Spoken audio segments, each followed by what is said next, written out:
더 이상 척하지 마세요. 진심을 숨기고 전문적인 가짜 미소를 지으면 모두를 속일 수 있다고 생각하세요. 하지만 우주의 눈에는 당신의 모든 모습이 지금 이 순간에도 흐릿함 없이 생중계되고 있습니다. 겁주려는 것도 아니고 억지스러운 수사도 아닙니다. 물리학에 근거한 진실입니다. 당신의 몸이 살과 뼈, 그리고 기생충의 혈장으로 이루어진 생화학적 기계라고 생각하시나요? 완전히 틀렸습니다. 더 미시적인 규모, 양자 수준에서 보면 당신은 끊임없이 전자기파를 방출하는 흐릿한 빛의 덩어리에 불과합니다. 우리가 그토록 피곤하고 갈등에 휩싸여 목적 없이 살아가는 이유는 궁극적으로 우리 자신의 눈을 속여왔기 때문입니다. 우리는 눈에 보이는 육체에만 집중하며 화장품을 바르고 건강보조제를 섭취합니다. 당신의 운명을 진정으로 결정하는 보이지 않는 에너지원을 무시하기 때문에 헬스장에 가서 스파르타 전사처럼 역기를 들고 건강진단서에는 놀라운 수치가 나오지만 여전히 피로감을 느끼는 것입니다. 이 피로감은 근육통이 아닙니다. 기진맥진하고 영혼이 짓눌리는 기분입니다. 왜 그럴까요? 배터리가 방전되고 전등은 깜빡거리고 전압은 불안정한데도 여전히 어리석게 비타민 알약을 입에 넣고 타버린 회로 기판을 고치려 애쓰고 있기 때문입니다. 소름 끼치는 진실에 대해 이야기해 봅시다. 우리 몸은 사실 놀라울 정도로 정교한 반도체 발광체이며 고대인들이 말했던 그 신비로운 에너지는 과학자들에 의해 오래전부터 감지되었지만 주류 사회는 이를 모른 척 해왔습니다. 왜냐하면 이 사실이 인정되는 순간 인류의 현재 물질주의적 생존 규칙이 완전히 무너질 수도 있기 때문입니다. 유령 입실험에 대해 들어보셨나요?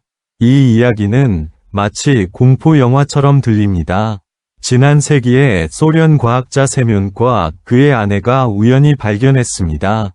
신선한 잎을 고주파, 고전압 전기장에 넣으면 사진 건판의 잎 주위에 신성한 빛처럼 아름다운 푸른색과 흰색 후광이 나타나는 것을 볼 수 있습니다.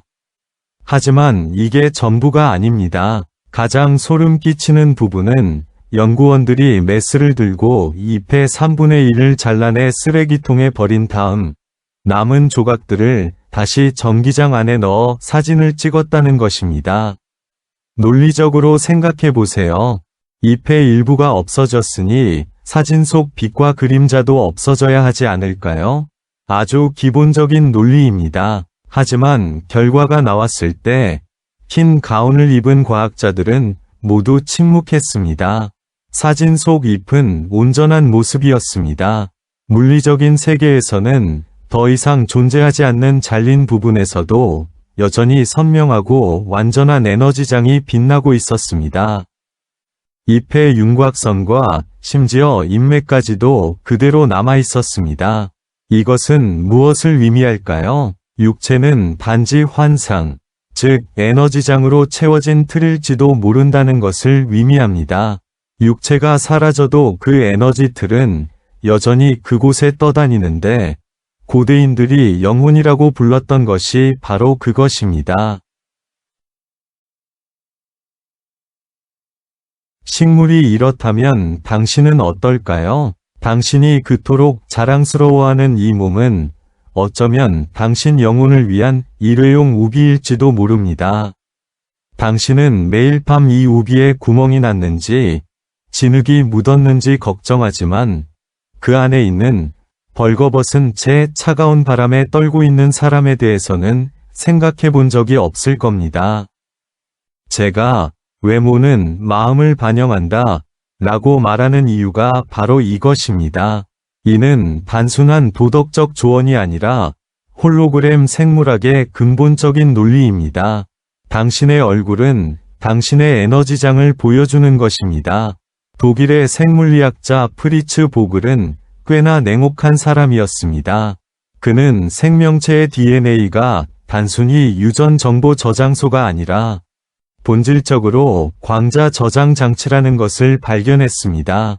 우리 몸의 모든 세포는 매 순간 생체 광자라고 불리는 극히 약한 자외선을 방출합니다. 이 빛은 얼마나 약할까요? 수 킬로미터 떨어진 촛불 정도의 밝기이지만 매우 질서정연하고 레이저처럼 높은 결맞음을 가지고 있습니다. 하지만 이것은 건강한 사람의 상태일 뿐입니다.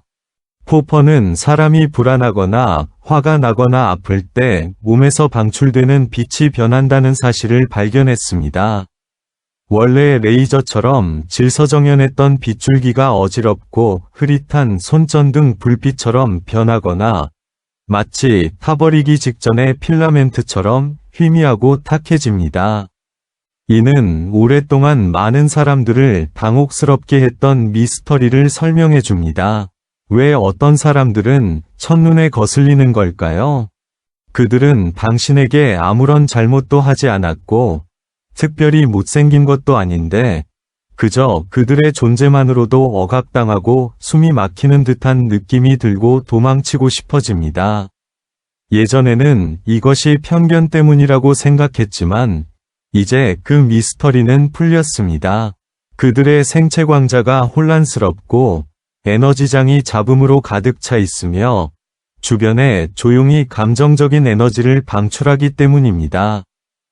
반면에 어떤 사람들은 아무것도 하지 않아도 그저 옆에 앉아 있는 것만으로도 겨울 햇살을 쬐는 것처럼 마음이 편안해집니다. 그들의 빛이 매우 질서정연하기 때문입니다. 이러한 질서정연한 주파수는 우리 몸의 어지러운 에너지장도 정돈해 줄 수 있습니다. 이것이야말로 전설적인 축복이 아닐까요? 어떤 신비로운 힘도 작용하지 않습니다. 단순히 고주파 진동과 저주파 진동이 물리적으로 공명하는 현상일 뿐입니다. 우리는 세상을 바라보는 관점을 바꿔야 합니다. 우리는 하루 종일 저축을 계산하고 인간관계를 계산하고 누가 나에게 잘못했는지, 누가 나에게 은혜를 줬는지 계산하며 시간을 보냅니다. 스스로 정교한 논리적 사고를 하고 있다고 생각하지만 에너지 차원에서 보면 단락을 일으키고 있는 것입니다. 격렬한 감정의 기복, 타인에 대한 질투와 원망은 모두 에너지 단락 폭발과 같습니다. 우리 몸을 정교한 회로 기판으로 모든 생각을 전류로 상상해 보세요. 만약 저 멍청한 상사가 너무 싫어. 나는 왜 이렇게 운이 없을까? 왜 저 사람은 나보다 잘날까? 와 같은 생각을 끊임없이 한다면 이러한 생각들은 전류의 초고전압 스파이크를 일으키는 것과 같습니다. 우리 몸의 연약한 반도체 부품에 반복적으로 가해지는 충격은 결국 콘덴서가 폭발하고 저항기가 타버리는 결과를 초래합니다. 신체적으로는 결절, 과형성, 그리고 원인을 알 수 없는 극심한 통증을 유발하는 질병으로 나타납니다. 전통 중국 의학에서는 이를 위 정체와 혈액의 정체라고 하는데 현대 의학 용어로 설명하면 빛의 통로가 막혔다는 뜻입니다. 광자가 갇혀 통과하지 못하고 에너지가 축적되어 마치 고여있는 물처럼 썩어 악취를 풍기게 됩니다. 우리가 이 세상에서 가진 가장 큰 착각은 우리가 독립적이라는 믿음입니다. 우리는 마치 피부 속에 갇혀 바깥 세상과 자신만 있는 것처럼 생각합니다. 이러한 이분법적 사고방식은 우리에게 심각한 해를 끼쳤습니다. 양자역학은 관찰자와 관찰 대상이 서로 얽혀 있다고 말합니다. 당신이 내뿜는 모든 빛은 결국 부메랑처럼 당신에게 되돌아올 것입니다. 이는 인과응보라는 옛말처럼 들리지만 이 개념을 도덕적으로 부정적으로만 볼 수는 없을까요? 구름 위에 앉아 당신의 실수를 기록하고 당신을 힘들게 하는 늙은이가 있다고 생각하지는 맙시다. 아닙니다. 이것은 뉴턴의 제3법칙이 강화된 버전입니다. 당신은 우주의 결핍에 주파수를 보내고 있는 것입니다. 예를 들어, 끊임없이 가난하다고 불평하고 돈이 없다고 걱정한다면, 당신의 몸은 나는 가난하다, 나는 생체 광자 신호를 보내고 있는 것입니다. 유머 감각이라고는 찾아볼 수 없는 거대한 거울과 같은 우주는 이 신호를 받아들이고 이렇게 말합니다. 좋아. 네가 그렇게 가난하다고 확신하니 내 생각이 맞다는 것을 증명하기 위해 네가 가난하다고 느끼게 만드는 현실을 더 많이 제공해 줄게. 이것이 바로 많은 사람들이 노력할수록 더 불운해지고 애쓸수록 더 큰 어려움에 빠지는 이유입니다. 그들의 마음은 불안하고 그들의 빛은 혼란스럽기 때문입니다. 당신은 혼란스러운 에너지장을 이용해 물질 세계의 것들을 붙잡으려 하고 있습니다. 마치 파킨슨병으로 손이 떨리는 사람이 바늘에 실을 꿰려고 하는 것과 같습니다. 애쓸수록 바늘구멍은 더 깊숙이 들어가고 결국에는 자신을 찔러 손에 피만 묻히게 될 뿐입니다. 이때 누군가는 분명히 이렇게 말할 것입니다. 당신 말대로라면 저는 아무것도 하지 않고 그냥 앉아서 빚만 내면 되는 건가요? 보시다시피 이것은 인간 사고의 또 다른 함정입니다. 바로 흑백 논리죠. 제가 말하는 것은 단순히 누워있는 것이 아니라 영적인 수행입니다. 요즘 소위 영적 수행 모임들은 엄청나게 혼란스럽습니다.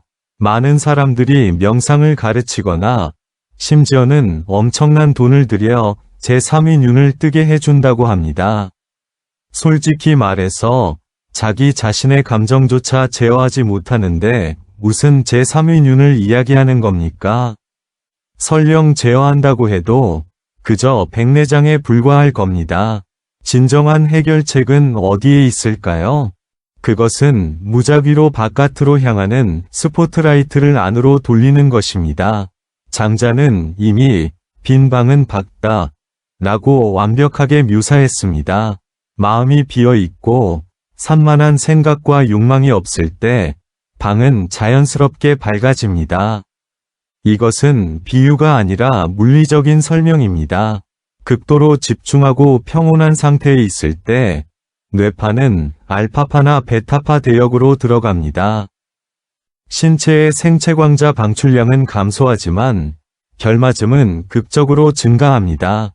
다시 말해 당신은 오로라의 한 줄기가 되는 것입니다. 이 레이저 광선은 무엇을 할 수 있을까요? 현실의 안개를 꿰뚫을 수 있습니다. 다른 사람을 바꾸려 애쓰는 것을 멈추면 짜증나던 사람이 갑자기 덜 짜증나게 느껴지고 내일 직장을 잃을까 봐 걱정하는 것을 멈추면 불가사의하게 기회가 찾아오는 것을 알게 될 겁니다. 이건 형이상학적인 이야기가 아닙니다. 당신의 에너지장이 강화되고 중력파가 강해지면서 당신이 주변 현실을 변화시키기 시작하는 것입니다. 소위 스승이라는 것을 찾으려 하지 마세요. 당신 자신이 빛나는 존재이며 단지 지금 두꺼운 먼지층에 덮여 있을 뿐입니다. 이 먼지는 어린 시절부터 당신에게 심어진 두려움, 사회가 가르쳐준 경쟁심, 그리고 끊임없이 당신을 괴롭히는 자아입니다. 오늘 밤 간단한 실험을 해보세요. 아이에게 소리를 지르려 하거나 배우자에게 눈을 굴리려 하거나 내일 주택담보대출 상환을 걱정하며 침대에 누우려 할 때 단 3초라도 멈춰보세요. 당신이 이 육체가 아니라 빛의 덩어리라는 것을 생각해보세요. 스스로에게 물어보세요. 내가 이 빛을 더 밝게 만들고 있는가? 아니면 검은 페인트를 붓고 있는가? 모든 것을 통제하려는 긴장감을 놓아주세요. 우리 몸은 사실 매우 똑똑합니다. 뇌는 건드리지 않는 한 완벽한 반도체입니다. 스스로 전기를 전도하고 빛을 방출하죠. 당신이 아프고 피곤한 이유는 뇌를 이용해 신체의 자연적인 기능을 방해했기 때문입니다. 당신의 뇌는 바이러스 코드로 가득 차 있지만 몸은 우주 근원장의 운영체제를 작동시키고 있습니다. 자신을 내려놓고 자신이 우주 에너지 흐름 속의 한 연결고리에 불과하다는 것을 인정하세요. 막힘이 사라지고 모든 것이 원활하게 흐르면 빛이 자연스럽게 들어올 것입니다. 고대인들이 정의로운 에너지 또는 단순히 에너지라고 불렀던 이 빛은 당신이 무엇이라고 부르든 상관없습니다. 이 빛과 함께라면 어둠 속을 걷는 것도 두렵지 않을 것입니다. 당신 자신이 가로등이니까요. 마지막으로 질문 하나 드리겠습니다. 서둘러 대답하지 마세요. 잠들기 전에 그리고 남은 평생 동안 이 질문을 마음속에 간직하세요. 만약 지금 당장 몸의 에너지를 차단하고 육체가 잘린 나뭇잎처럼 사라진다면 무엇이 남을까요? 공중에 떠있는 그 빛의 공은 따뜻하고 밝을까요? 아니면 차갑고 눈부실까요? 이것이 당신 인생에서 가장 중요한 한 장입니다.